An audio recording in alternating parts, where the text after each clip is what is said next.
My name is Kyle Kugler. I work for the University of Northern Iowa in a partnership with the Iowa Economic Development Authority on a little website called Iowa SourceLink. As you can probably tell, you probably have never seen my face before, and that's because most of the time I work on the back end of things to help out with these webinars. But Patrick was out of the office today and asked me to step in kind of as the host of today's webinar. So let's hopefully say it goes well. So just to start off, I wanted to say that SourceLink is a great website. There's a lot of great information there if you're wanting to start, grow, expand your business, potentially even exit in your business. We have how-to guides, a navigator to help you find resources across the state, including the Iowa Department of Revenue. We host different webinars, especially with the Department of Revenue through different tax type things. Yeah, so before we get started, I just wanted to go over a few housekeeping things and to remind everyone that we are recording this webinar and it should be available shortly after we post it to YouTube and we put it on Iowa SourceLink website. We might even be able to send it out via email. I'm not sure yet. There's also going to be a copy of the slides being put into the chat shortly after I say this. There should be some there. If you do need an extra copy, you can go to iasourcelink.com, and I think that link should take you there and you can download theirs. Yeah, there they are. You should be able to download those slides and keep them for your own time. We also have a question and answer box. We kind of discussed this a little bit. We're going to hold off on the actual answers until after we've gone through the presentation, just to save a little bit of time. If you can't stick around till then, we should be able to answer. If you can't, just check back on the recorded video and we should be able to get your answers on there and you can watch at a later date. But yeah, that's pretty much it. I'm going to kind of turn this over to Terry O'Neill and Ben Cloud to just go through this departmental processes and talk about the IDR a little bit more in detail. And yeah, hopefully I didn't mess it up too bad. Okay, well, I'll go ahead and take it from here. Thanks a lot, Kyle, for all your help with this today. My name is Terry O'Neill. I'm a longtime taxpayer service specialist with the Iowa Department of Revenue, and I've done many of these webinars before, so many of you have probably seen me before. I also have with me today, Ben Clow is our policy director in our corporate income tax area. And how this is going to work today is I'm going to do kind of the first portion of the presentation, and then Ben's going to jump in on the second portion of the presentation that takes the real smarts and knowledge. So if you have any questions, please let us know. But we'll go ahead and we'll jump right in with the departmental processes that we wanted to share with you. And the first thing that we always have to do, if you've ever been to one of our webinars before, is we do have to give you our little disclaimer. Please note that this presentation is for general educational purposes only and should not be construed in any way as legal advice. The department could take a contrary position to this in the future. So just please be aware of that. What we say here today is not binding on the department unless you wish to obtain a declaratory order. That's the only thing that's going to be binding. So please be aware of that. With that housekeeping out of the way, we can move on to tell you a little bit about the department. And at the Iowa Department of Revenue, our mission here is to serve Iowans and support state government by collecting all taxes required, but no more. Our vision is we will be a state where it's easy to understand and comply with tax obligations for all tax filers.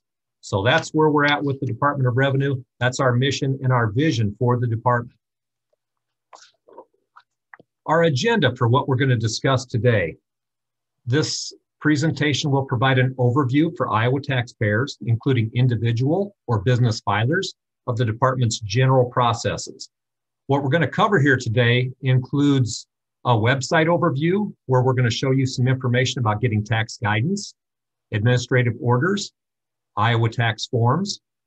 We're also going to describe to you how to subscribe to our GovDelivery Subscription, which is an email subscription that lets you keep in touch with the department.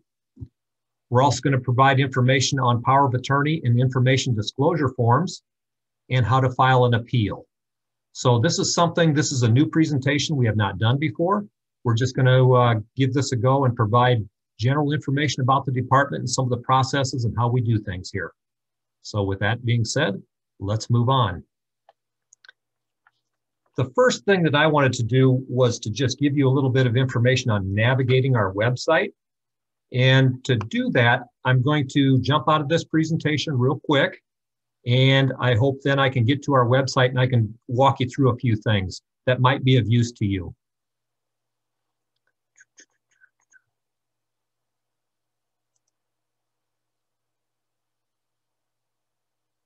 Okay, are we looking good? Can we see the screen? Okay, all right. First things first, as a longtime taxpayer service specialist here at the Department of Revenue, I get questions from taxpayers, businesses, individuals throughout the state of Iowa, and even beyond our borders. And people will say to me, Terry, I can't find such and such. Where can you locate this? I need to apply for a tax permit. I need to find this form. Where can I find that? Well, a few things I just wanted to kind of show you on our website. Our homepage is tax.iowa.gov, okay? And this is what our homepage looks like. One thing that's pretty nice on here is if you look along the top where I'm moving my mouse around here, there are some words at the top of the screen. I am, if you hover over that, it'll have information for individual taxpayer, a business, a tax professional, or a local government person. If you need to do something, I need to, if you hover over it, a menu will open up and you can pick out what you need to do. One thing that we get questions on frequently is, how do I apply for an Iowa tax permit? If you are on our homepage, as we are now, and you hover over the words I need to, if we scroll down, register for a permit. I just clicked on that and it's got information on our Iowa business permit registration. You can also do things such as make a change to a permit or cancel a permit. Those are some of the more common questions that I get as a taxpayer service specialist. How do I register with the department for various tax types? So that's basically all there is to it. If we hover over this, pick what you need to do, and you can go from there. I'm going to go back to the home page briefly, so I'm clicking up here in the left-hand corner. Another popular thing that I get questions on a lot in the taxpayer services section is finding certain tax forms. And to find tax forms, if we just hover over where it says tax forms and has a little down arrow, a couple of things come up, a couple of choices. We have our IA 1040 instructions, which is very popular during tax time. But what I wanted to show you was the Iowa Department of Revenue Tax Forms Index. So I'm going to click on that. And our tax forms menu is going to pop up where you can find forms. One thing I want to point out to you, if you notice over on the left-hand side of the screen where I'm moving the mouse around over here, it does have our most frequently used forms. And this is something our web staff, they track this and they know what forms that people are looking for. So that's why we have these forms listed over on the left-hand side of the screen. It's kind of a shortcut, so you don't have to scroll through over on the right-hand side of the screen to find the form that you're looking for. If you'll notice on here, our affidavit form is listed on here. That is if somebody needs to get their refund reissued to them. Maybe they lost the check or the dog ate it or something happened to it. That's a form that they would use to submit to the department so we could reissue their refund check to them. The power of attorney form, Ben's going to talk about that later on. That can be found over here. Our information disclosure forms, again, that's something that Ben's going to talk about a little bit. That can be found on the left-hand side as well. Something that I work with an awful lot is Iowa sales tax. I get a lot of questions on that. Sales tax exemption certificates, those can be found here. If I clicked on that, then the form would pop up. You'll note that this is a fillable form, so that's a place that you can find it. Retailers frequently use this form, so it is something that we do get questions on pretty frequently in the taxpayer services area. A few other things. A popular form is the request for a copy of a permit or a business e-file number. If you are familiar with our Iowa business tax returns, the business e-file number is currently needed in order to file your Iowa sales tax return, withholding tax return, those types of things.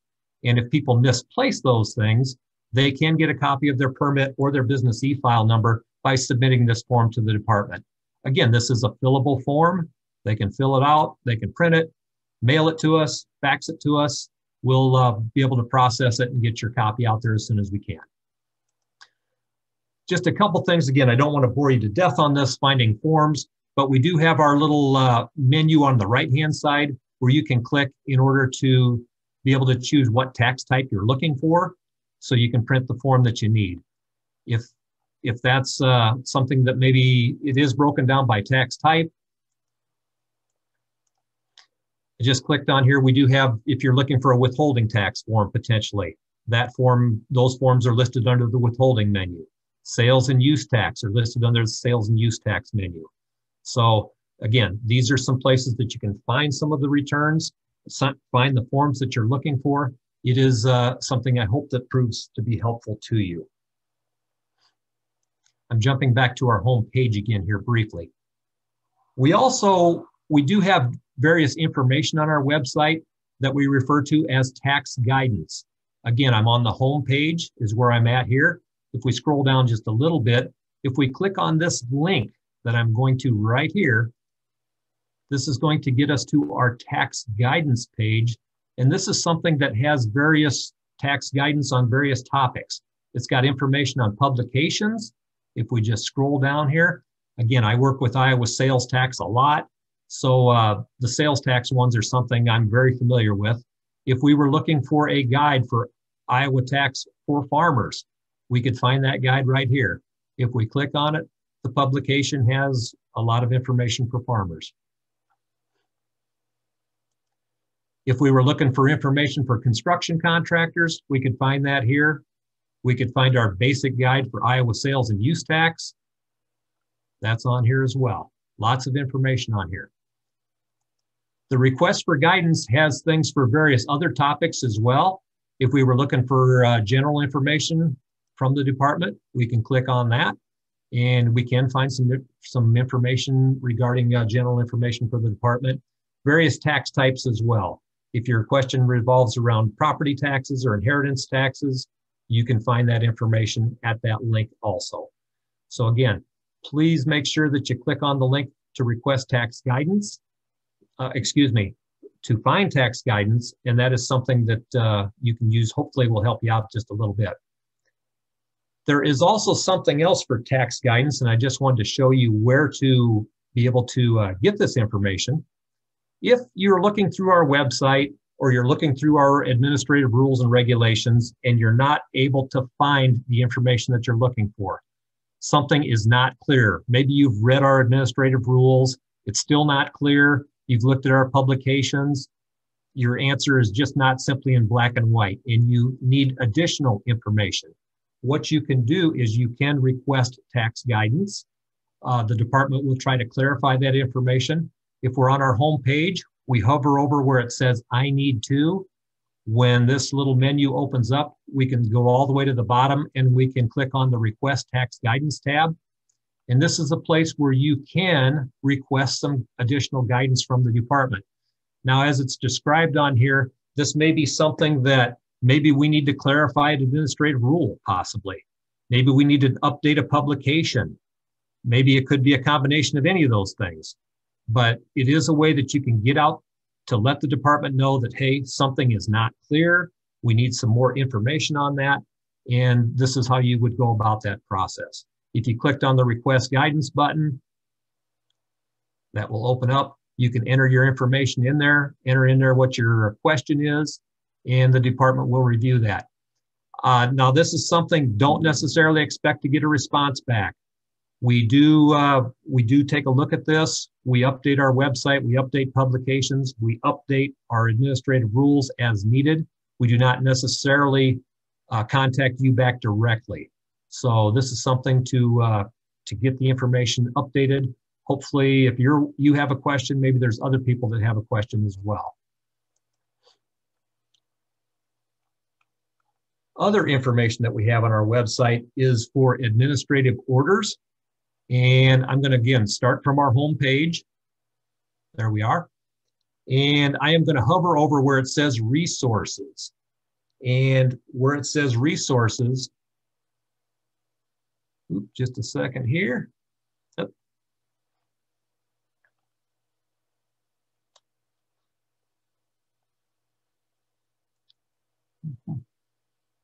Sorry about that.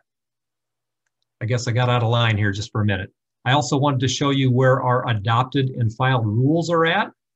And if we are on our home page, we hover over resources, adopted and filed rules can be found on our website. This is something that if the rules that we've updated recently, which we've got some of them listed on here, usually within the past year, these updates would be shown as I just showed you on our website. If it's something that's older than a year, it's going to be on our Iowa Tax Research Library. So this is a place that you can find our recent updates to the Iowa Administrative Code. Again, I'm going to go back to our home page.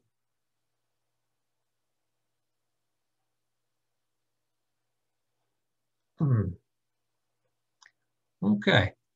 We also have a lot of other things on here as well. There are reports and resources that are available on here. There is information. I did mention our tax research library.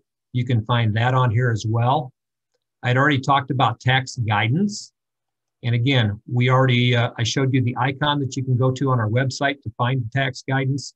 This is just another way to get to the same place, is by clicking or by hovering over where it says resources and then clicking on tax guidance. So those are just a few places that you can find the same information. It's like most things on websites, there's more than one way to end up at the end result.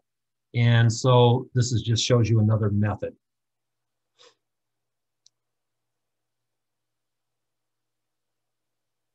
If you need some help from the department, there are some other resources on here as well. There is a link that you can click on for common questions that pop up. We do keep track of questions that we receive frequently, and we do have that information. I'm going to click on here real quick, and just to show you an example, some popular questions that we may have on here. You can search these by keyword. You can search them by various tax types. It is a way that you can find some information. If we've had questions on this before, chances are the information is already out here. You'll notice that we have pages of information. So it is a place that you can go in order to find the answers to a question. Potentially, if you've got a question, maybe somebody else has asked it before. And so that's just another resource for you. Again, I'm going to go back to the home page again, and I'm going to hover over where it says need help. And for education, if we click on our education link, we do have some places you can go for more information. Again, sales and use tax guide if you're in the sales tax business. Iowa tax guidance, I've referred you to this one several times already. Iowa tax reform, this is a place to go to get information on changes to the Iowa tax law. Expanded instructions, I did mention this one quite a bit earlier. And there's also a link on here as well for our webinars, such as the one that we're attending here today. This gives you information about our 2021 webinars. The 2022 webinars are not on here yet. Usually we plan those shortly after the first of the year, and then we update our website as soon as we can. So it's just, again, another place that you can go to get assistance. Just want you to please be aware of that.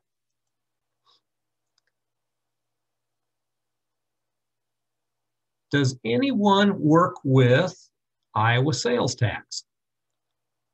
If you do, chances are you deal with local option sales taxes. And I frequently get questions in the taxpayer services area. Someone will email me or call me or contact me somehow, and they will say, hey, Terry, what's the sales tax rate in Davenport, Iowa, or Burlington, Iowa, or Iowa City? Wherever the case may be, how do we find that information? How do we know? Well, we do have an application here on our website. We can click down here on this sales tax lookup. And if we click on that, we do have ways that we can search for the sales tax rate. If we would click on this link here. If it's income tax time and you're not sure about a school district surtax, if you live in a school district surtax area, you can do a search for that as well. Hotel motel taxes have various rates. The state hotel motel tax rate is 5%. Many areas also have a local hotel motel tax rate that could be up to 7%. If you're not sure of the area you're in, what the rate is, you can check that out, again, using this application. The all-in-one application also works. My point to this is a tool that will help you find what the proper tax rate is or what school district a person is in. So this is something that maybe people are not aware of, and that's why we wanted to make sure we brought it to your attention. A few other tabs that we have on here. We always have information related to the department. Again, we've got a tab for our webinars. I kind of showed you that information before. Information on our extended filing deadlines are still shown on our website. Also, information on COVID-19. We are always updating this particular section, or we update it frequently with the latest information that may be of interest to our taxpayers so that they can get that information. Something else, our news is listed on here as well on our webpage. But the thing that I really wanted to just mention to you briefly was our subscription to our email updates. If you were to do this, I'm going to go ahead and click on this. You can subscribe to our email updates. And I always give commercials for this every time I'm doing a webinar or any type of presentation at the department. This is a good way to stay informed with things from the Department of Revenue. As I like to always say, it's better to have the information and not need it than need the information and not have it. You can subscribe by email. Again, it doesn't cost you anything. You can also have the information be text to you as well. It's something that we don't spam you to death or anything like that, but we do put out information that is very useful. It's a good way to stay in touch with the Department of Revenue. So that's something that I wanted you to be aware of. Let's go back here again to the home page. Something else that I have had a lot of questions on, I guess, over my years here at the Department of Revenue. Frequently, people always wish to track their refund, their Iowa refund. We do have an application to do that. If we hover over on our homepage again, if we hover over, I need to track my return. If we click on that, you're going to have an option to be able to track your Iowa refund. And this is information that is the same as what our people that are on the phones, our staff and taxpayer services, what they have. You have access to the same information. And if you wanted to do this, you may do so. You're going to need some information in order to do a search. You're going to need your social security number. You're going to need to know the tax year of the refund that you're looking for, and you're going to need to know the refund amount. So that's a good place to check into that. I'm going to go back again. Something else that's tracked frequently during the early portion of the calendar year is for those who file for an Iowa rent reimbursement. This application is very similar to those that are looking for the status of their Iowa tax refund. And the information needed in this situation, you need the social security number, the claim year, and the birth date of the claimant. That's what they're going to need in order to be able to check out that the status of their Iowa rent reimbursement.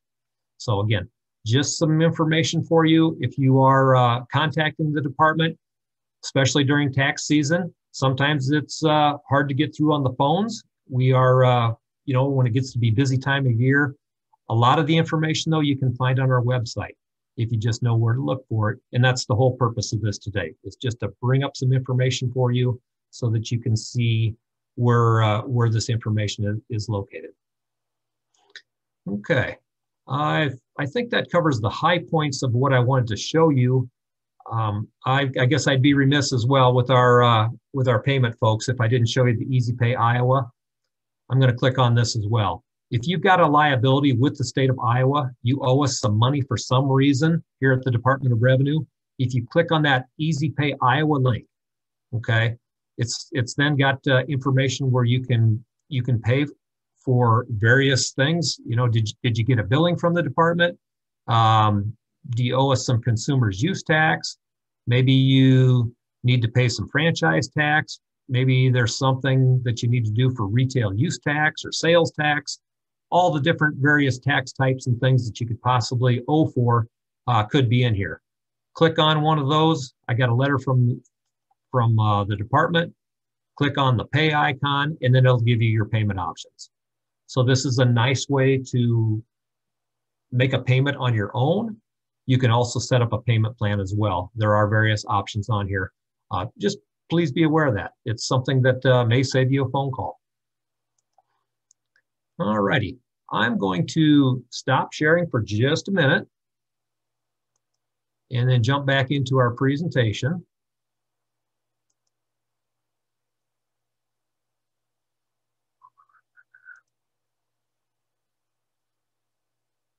Oops, just a second here. No, we don't want to do that.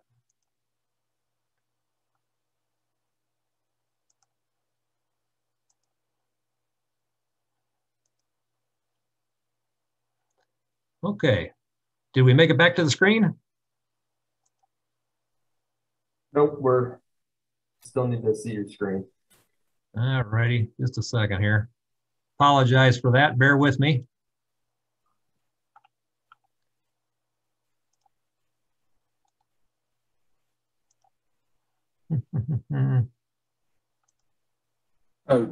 While we're getting to the screen, I see we have a couple of questions here that can help with at least one of them, I think, two of them, I think. First one we have is how can we download the entire Iowa tax booklet? So if you go into the forms, Iowa tax forms section that Terry was showing us earlier, it's not called the booklet anymore. It's labeled expanded instructions, but if you click on that link, it'll open up the PDF of the full individual instructions. Although, with that said, I would encourage you to use the online version rather than this version. At least in the past, once the booklet was published, it was static. So if there was a legislative change mid-season, it wasn't going to make it in there. I'm not sure if we're updating it now that it's in PDF, but I know we're much more likely to update the online version.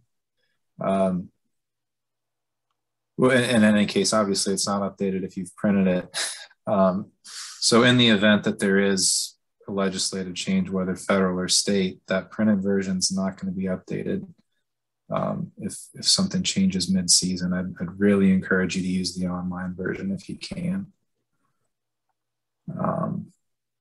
And sorry, Terry, did you have any more that you wanted to go through? I just wanted to hit that while we were. Nope, thanks a lot for taking that, Ben. No, I did not have anything more that I needed to share with this. If Ben, if you want to take over, you can surely do that. Should I stop sharing my screen, Kyle? And let Ben share his? And then we can switch over to Ben. He can share his screen. Okay, I'm going to stop. We'll switch over to Ben real quick.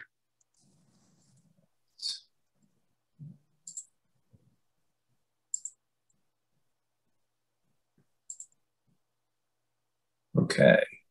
I know we've got a couple of other questions here. I think we were planning to reserve time at the end for that, but I don't know, Terry, do you want to talk about these now and then we move on? Just a second here. I'm having issues with seeing the right screen. Okay. Well, the first one I think I can, or the next one I think I can address. If someone requests guidance but you don't respond to the taxpayer directly, how would the person know the matter has been either addressed or not addressed? The first thing I would say is use that subscribe function that Terry just showed you. You know, for most guidance requests that we get that result in posting online guidance, it's probably going to trigger an email telling you that that's been updated. So that you'll see it there. Not addressed is obviously a little trickier. We do try to send some response to each of the requests that we get. I know that we miss some, or some take a long time because we're doing the research on the answer. And I do apologize if anyone's had one go entirely unanswered. We're doing what we can to make sure everybody gets at least some response, even if that may not be an answer to the question that was asked for one reason or another. I'm going to have to defer to Terry on these other two. So I'm not sure if he can see them, but the first is... Yep, I'm getting them here. Just a second. Okay. Okay. What about the adjusted refund for the unemployment compensation that became non-taxable after some returns were already in file? Can we track those refunds? That's a very good question. And the answer to that, unfortunately, is no. Since the department is manually making those adjustments, you did not have to submit an amended return. That's not something that can be tracked. So again, very good question. In this situation, what you can do is you can email the department and we can look into that. What I can tell you though is that when your return is adjusted due to the unemployment compensation, the department will mail an adjustment letter with the expected refund amount out to the person that's receiving it. Our department is working on those as we speak. And if you haven't heard anything, you can sure contact us and we can sure look into it for you. So again, very good question. Next one on here I'm looking at is Iowa as behind as the IRS on income tax processing. Well, I don't know exactly, I can't compare anything to the IRS. I can tell you that we're working on the income tax processing.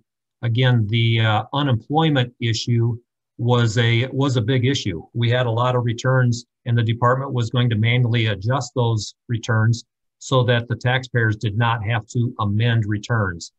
Amending a return adds additional burden on the taxpayer as far as possibly expense and also time and effort related to that refund.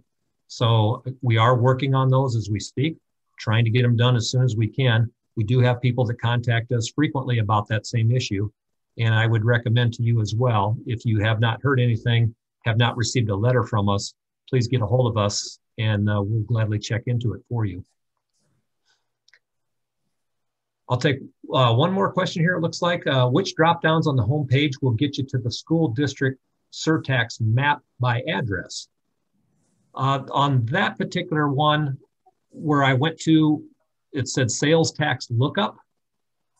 If you're on our home page and you go kind of toward the middle of the page where it says sales tax lookup, if you click on that link, then the screen will open up and there is an option on there to do the search for a school district surtax. You can put in the address and you can find out what school district that particular address is located in. That's a real handy feature during the tax season. Sometimes if people move or maybe they're just not aware of what school district they're actually in, this is a very good tool to check that out. Another place that you can find it is your voter registration card. If you do have your voter registration card, the school district information is on that card as well. But for me personally, I think using that application on our website, I think is the way to go. That's pretty simple to handle that way. Okay. I think for right now, maybe I'll turn it over to Ben so he can go on. And if we have some more questions, we can take a look at those as well. Thanks, Terry. I see there are some more coming in. We'll try to answer those if we're able when we get to the end, but we do want to make sure we cover all the topics here. So just a brief introduction. I'm Ben Clow. I'm the Policy Director for Corporate Income Taxes. I've been in this role for just over 2 years and worked for the department as an attorney for several years before that.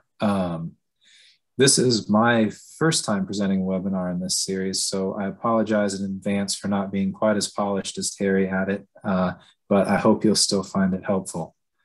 So now that Terry's given us a great overview on the website, I want to talk a little bit more about some more direct interactions that you may have with the department, starting with the measures that we have in place to ensure that when we're discussing specific tax information with someone, we're talking to the right person who is allowed to see that information. Our tax system, whether it's Iowa or federal, is largely dependent on voluntary compliance. We have to have people trust that they can send their return into us and that their information is going to be protected. knowing that there's some very sensitive information on that return. So the department is very cautious and very strict about making sure that we're not sharing information, you or your clients. I imagine we have a lot of practitioners here. I'm probably going to keep saying you from the taxpayer perspective. As we continue, we need to make sure that taxpayers feel confident that their information is not going to be shared with anyone who shouldn't have it. Got a very legally sounding statement to that effect at the top of the slide here. Just expressing the department's commitment to making sure information is protected, but know that even beyond that, sorry, I can try to move a little closer. Even beyond that, tax return information is protected by both state and federal law. I've got the list of code sections here if you really want to go read them. There are so many on the state section because they're covering different tax types, whether it's individual or inheritance or sales and use. All of those sections more or less say the same thing. But department employees who do improperly disclose confidential information to someone other than the taxpayer are subject to severe penalties, including fines and prison time. And so as you can understand, we're very cautious about who we talk to about tax information. With that said, there are certain circumstances where we need to discuss tax information with someone other than the taxpayer. And some recent legislation in the last couple of years has made it easier for the taxpayer to tell us who we can talk to so that we can be sure that we're sharing information appropriately. In response to that legislation, the department's recently updated both its rules and its forms related to disclosure. The rules took effect back in April. The new forms, which Terry showed you where to find on the website already, and which I'm going to show you some examples of in a few minutes, came out at about that same time. There have been some significant changes compared to past practices, which I'm going to start going over here. So the first form, probably the most common one that most people are familiar with, is the POA form. We made some substantial changes following this legislation. POA form is used to designate someone other than the taxpayer to act on the taxpayer's behalf. Hey, Ben. Yeah. Your mic keeps cutting in and out. Can you potentially switch to do you have a different one available, maybe through your computer or a webcam?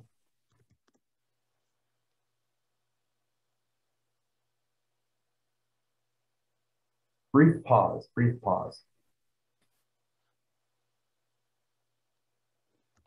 Nope, I cannot hear you now.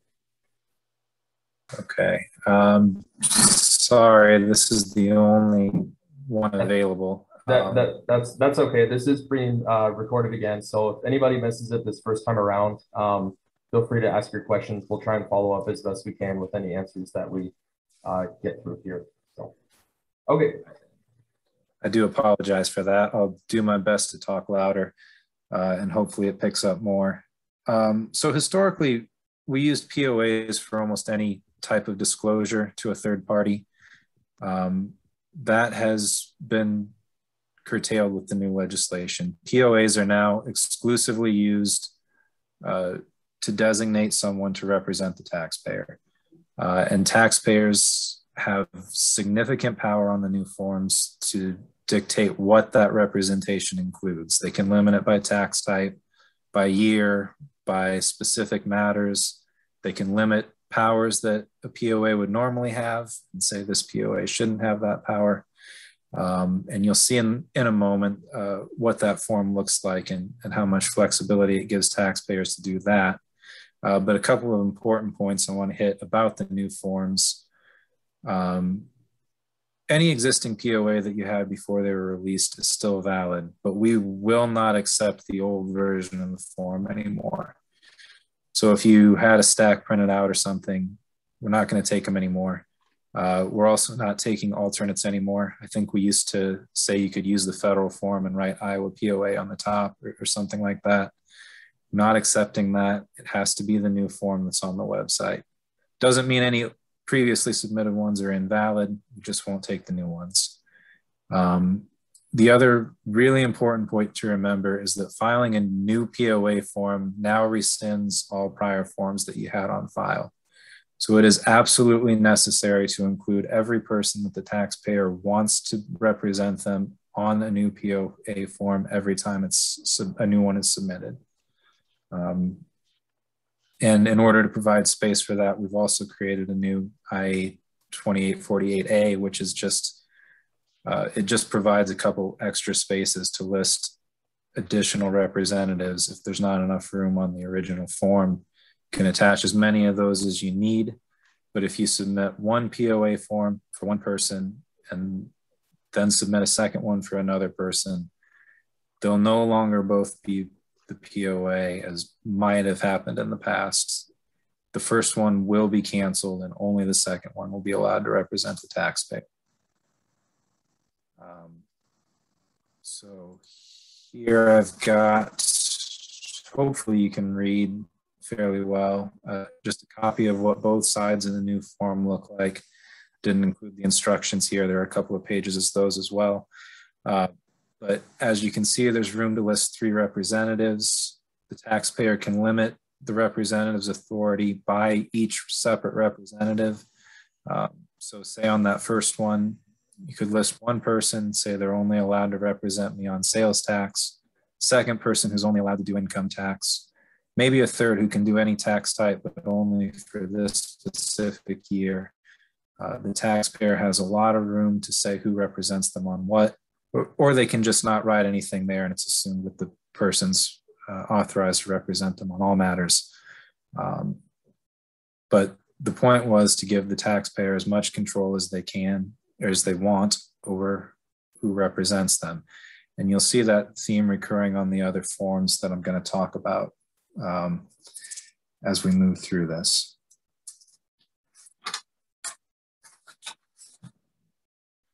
So the next form that I had to talk about is a new one that was created as part of this new legislation, and that's the new representative certification form. This is intended for people who already have authority to act on behalf of the taxpayer through some means other than the Iowa POA, Iowa Department of Revenue POA, to let the department know that they have that authority.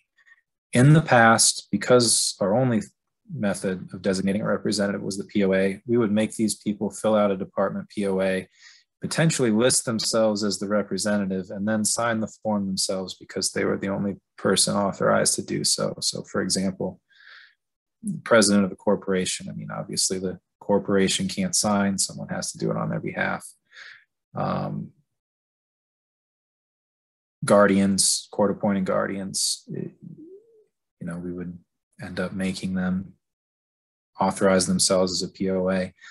Now, those people still have to submit a form, but it's this form, and what they're doing is basically certifying to the department that I am who I say I am, and I have the authority to represent this taxpayer. For some representative types, they'll also be required to submit some other documentation to prove that they have that authority. Where that's applicable, the form says what to submit.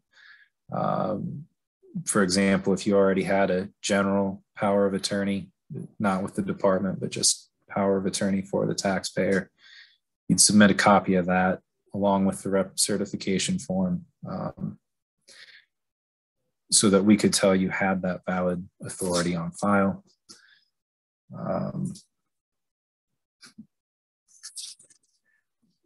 We have had some issues with this form that we're aware of that I want to touch on briefly. In particular, we've been hearing from corporations that they can't get the president or CEO, can't track them down to sign this Iowa tax form. We are working on addressing that. That requirement is actually in the code, so it's going to require a law change.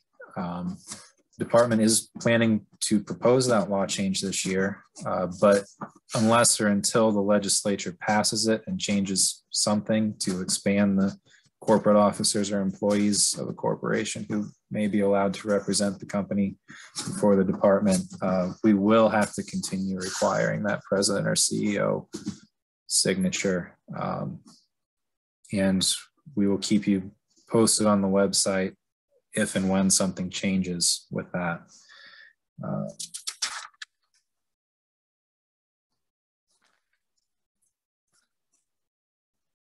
Our next new form, hopefully I've got enough time here. Oh, here's a copy of the representative certification form. Again, you can see you're listing the taxpayer, you're listing the person who's authorized to represent, and they're also signing at the end. There's a checkbox for which type, which category you fall into. And there is a place to list restrictions if there are any. We have also, originally we just put this form out looking like what you see here. We did add a page or two of instructions just within the last week or so. So if you've had any issues with the form in the past and you haven't seen those instructions yet, I encourage you to go to the website and check them out. Hopefully that helps, clarifies something. And of course you can always contact us and request further guidance if it doesn't. The final new information disclosure topic I have to talk about is the information disclosure designation form.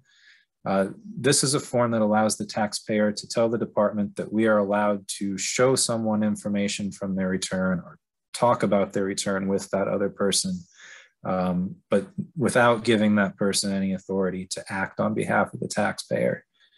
Again, in the past, because we didn't have another method, we would often require third parties in this situation to get a POA, which wasn't really appropriate. I mean, they weren't wanting to act on behalf of the taxpayer. It made both third parties and taxpayers and honestly the department a little uncomfortable. But with the new legislation, we're now allowed to provide this designation form so that the taxpayer can say, the department can talk to this specific person about these specific tax types. And again, taxpayer can be really specific about what we are and are not allowed to talk to this third party about. And we'll be able to have those discussions as long as we have this form on file without asking anybody to get a POA that they don't really need. This form does not allow the person to act on behalf of the taxpayer, and it cannot be used to allow the department to discuss the taxpayer's federal tax information. Even if the department has access to it, that belongs to the IRS, and you have to go through the IRS if you want to view that. So the Iowa form cannot be used to get the department to disclose the taxpayer's federal tax information, but it can be used for Iowa purposes. This is what that form looks like, kind of similar to the last one, putting in the taxpayer's name, you're listing the authorized designee. You can be very specific about what the taxpayer wants us to talk to that person about. I mean, down to only this, line 14 on my 2019-1040, if that's really what you want to put there. And we would honor that limitation. So hopefully this makes talking to the department about tax information where that's needed easier. With the last few minutes that I have, I want to get into more direct or perhaps more serious version of interacting with the department, or subset of interacting with the department, which is filing an appeal. You'll notice that first slide said protest and this one says appeal. Those two words mean the same thing. Departments traditionally use them kind of interchangeably. We've recently filed some new rules and we're trying to switch to just saying appeals to eliminate confusion. But if you hear either term or if you say protest, we're going to know what you're talking about. Again, I just didn't want anyone to be confused about that. So an appeal is, the appeal process is used when generally when a taxpayer disagrees with some action that the department has taken. Usually it's an assessment or a denial of a refund claim. There are other agency actions that can be appealed, but those are the most common, mostly what we talk about. Taxpayers have 60 days from the time from the date on the notice of assessment or refund denial or other action as applicable to file an appeal on that matter. One really important point with that I want to bring up is that 60 days continues to run even if you continue talking to an auditor or examiner about the matter. It's something I've seen several times, you know, maybe practitioners not so responsive to the examiner hits their deadline and issues an assessment based on the information they have, and then start hearing back again. That's great. If the taxpayer or the practitioner can work out an issue with the examiner that way, we have no problem with that. But if they can't resolve within 60 days and they haven't filed an appeal within that time, they may lose their window to appeal, or will lose their window to appeal. Just having contact with the department once you've received that assessment is not enough to stop that 60 days from running out. Someone does fail to file a protest on an assessment within 60 days, they can still pay the balance and then request a refund. And that would open a new 60-day window, assuming the refund gets denied, to challenge that. So there could be another chance there if you miss the window, at least if you owe something to pay and then appeal. Appeals have to be filed in accordance with the Iowa Administrative Code. Like I mentioned before, we've recently updated that entire chapter. The notice has already been through, no comments were received. Something that looks exactly like what was filed before should be coming out next, is that Tuesday or Wednesday, and will become effective November 10th. So that there may be some slight changes to the process from what you'd find on the website now. What's on the website now will apply until November 10th, and then the new ones should take over unless the legislature takes some action to stop it, which I don't expect them to.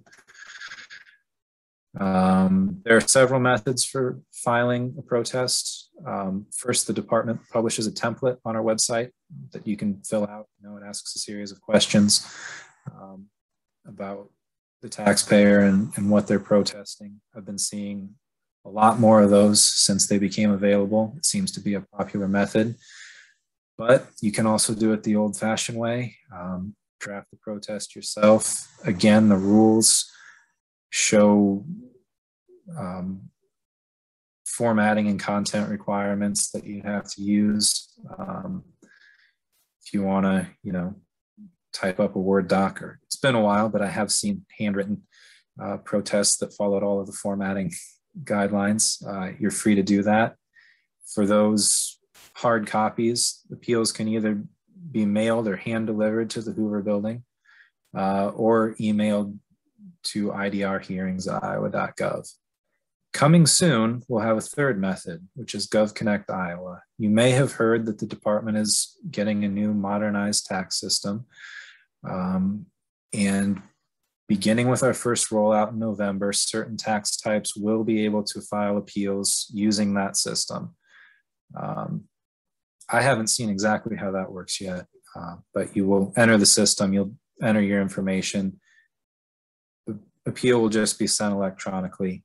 It is limited to these tax types listed here because GovConnect Iowa is being implemented in phases. So November 15th, these tax types will become available.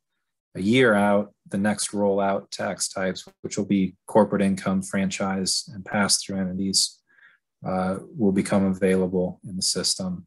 Year after that, individual will become available.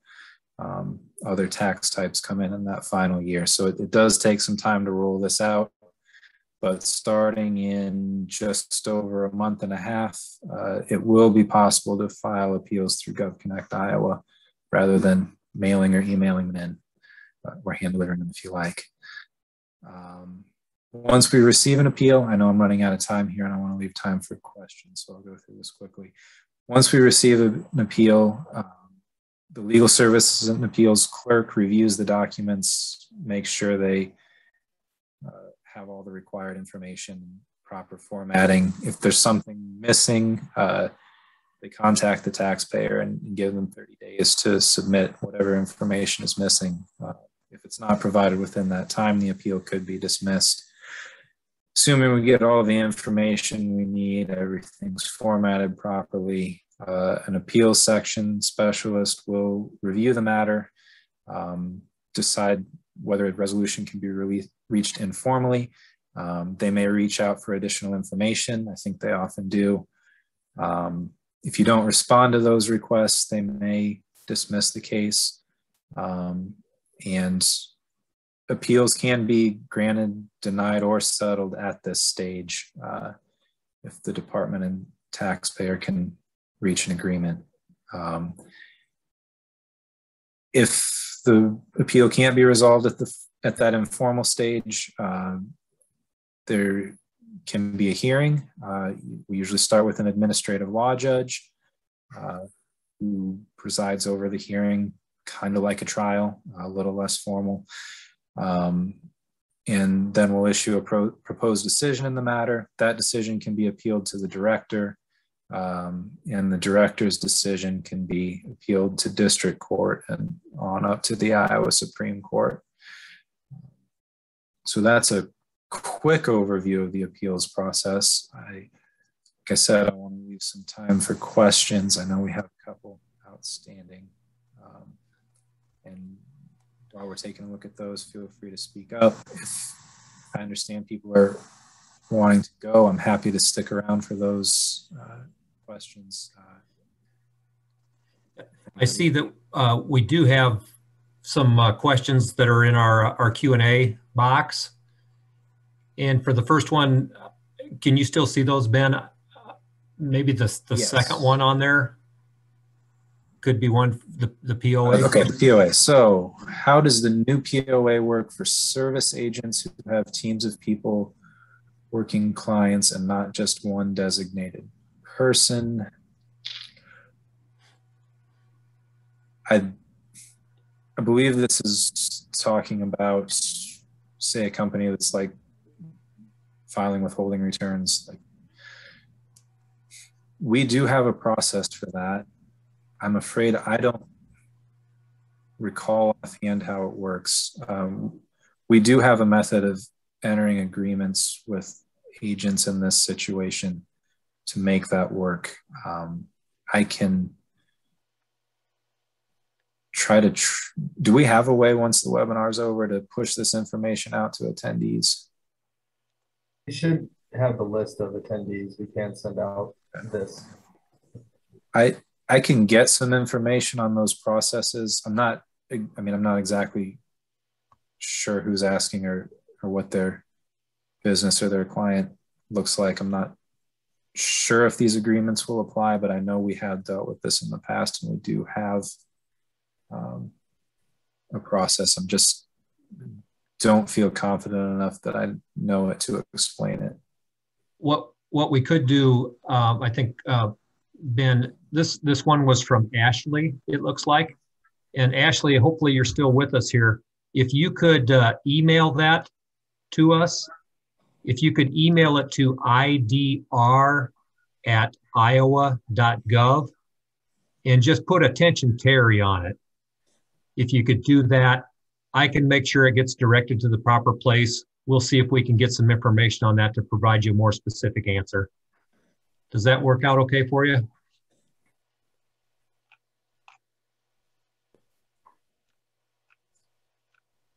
Right. Okay, it looks like we're at 2 o'clock right now. If you guys want to keep answering questions, we can. Otherwise, we can wrap it up. Like we said, we will have this pre-recorded. It will be back out and available for everyone to see.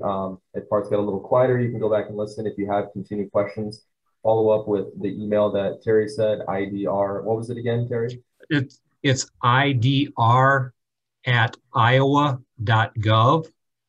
And if you would like to put it, attention Terry, and you can just state that you were at the webinar today, I can get those, and then I can make sure they get directed to the proper person. Yeah, I see Ashley. Yeah, if you'd please send us that, Ashley. There's a few other ones as well. I think John had a question about claiming a loss due to the derecho.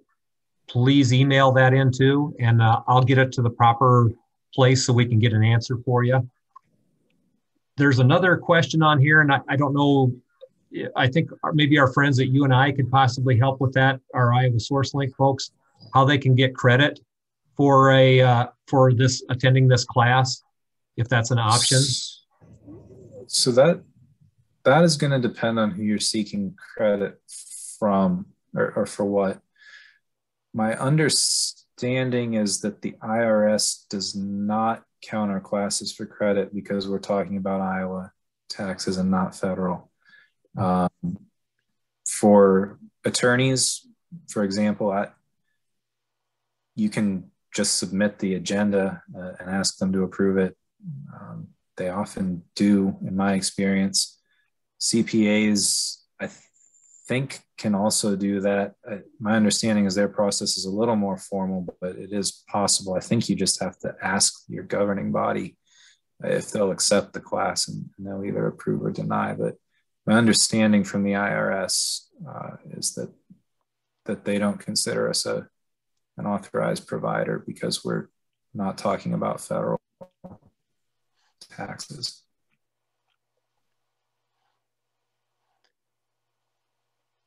Unless UNI counts, in which case you might be able to get credit for this class anyway.